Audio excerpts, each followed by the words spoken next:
ഇയാളാണല്ലേ മൂത്തമോള് മീര? അതെ. കറികളൊക്കെ അസലായിട്ടുണ്ട്. പെൺകുട്ടികളായ ഇങ്ങനെ വേണം. പക്ഷെ ആൺകുട്ടികൾ ഒരിക്കലും ഇയാളെപ്പോലെ ആവരുത്.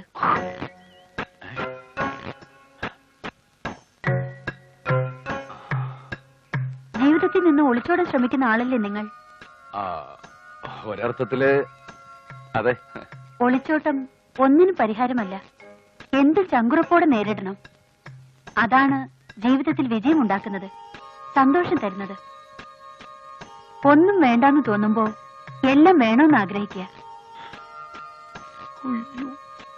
ഇതേക്കുറിച്ചൊക്കെ വിവരമുള്ള ഒരാളാണ് പറഞ്ഞതെന്ന് മനസ്സിലാക്കിയാൽ മതി.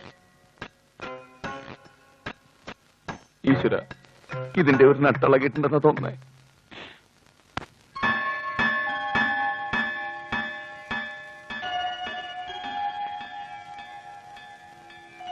ഈശ്വരോ രക്ഷതു. ഈശ്വര, ഇയാൾക്ക് നല്ല ബുദ്ധി തോന്നി ആത്മഹത്യന്ന് പിന്തിരിഞ്ഞ് എന്റെ തലേന്ന് പോണേ. തലേന്ന് പോയില്ലെങ്കിലും പിറ്റേന്നെങ്കിലും പോണേ. അതുവരെ വടക്കേപ്പുറത്ത് നിൽക്കുന്ന ഒതളങ്ങാമര അവന്റെ കണ്ണിപ്പെടല്ലേ ഭഗവതി. ഇയാളുടെ എല്ലാ പ്രശ്നങ്ങളും നേരെ ആവണേ. ഞാൻ വിചാരിച്ചു തേങ്ങ ഉടച്ചാണെന്ന്.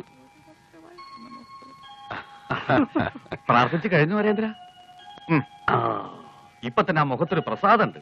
ആട്ടെ, എന്താ പ്രാർത്ഥിച്ചേ? നിങ്ങൾക്കൊക്കെ സൽബുദ്ധി തോന്നിക്കണേന്ന്. മതി. ഇനി ഇതാ ആ കാണുന്ന കൽവിളക്കില് ഒരു കർപ്പൂരം കത്തിച്ച് തനിക്കും സൽബുദ്ധി തോന്നിക്കണേന്ന് പ്രാർത്ഥിക്കുക. പ്രാർത്ഥിക്കുക. അല്ല, കർപ്പൂരം വാങ്ങിയിട്ടില്ല? അതൊക്കെ എന്റെ കയ്യിലുണ്ട്. വാ.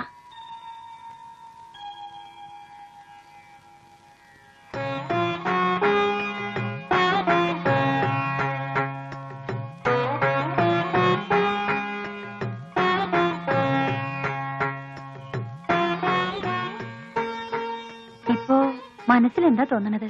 തുറന്നു പറയണം. ഇപ്പോ ഒരു ചായ കുടിക്കാൻ തോന്നണു. അതല്ല, ജീവിതത്തെ കുറിച്ച്. ഓ, നിങ്ങളുടെയൊക്കെ കൂടെ കുറച്ചു ദിവസം കൂടി ജീവിക്കണം തോന്നുന്നു. ഈശ്വര, രക്ഷപ്പെട്ടു. വാ, ഇനി എല്ലാ കാര്യങ്ങളിലും ഞങ്ങളോടുണ്ടെന്ന് മനസ്സിലാക്കുക. എന്തായി മോളെ? എല്ലാം ശരിയായി. ഇങ്ങോട്ട് നോക്കിയേ. തനിക്കിപ്പോ കൊക്കയോ കയറോ കണ്ടാൽ എന്ത് തോന്നും? എന്തു തോന്നാൻ? ഒന്നും തോന്നില്ല. അല്ല, അത് നമ്മളായിട്ട് എന്താ ബന്ധന്ന്? മതി മതി, ഇത്രയും മതി.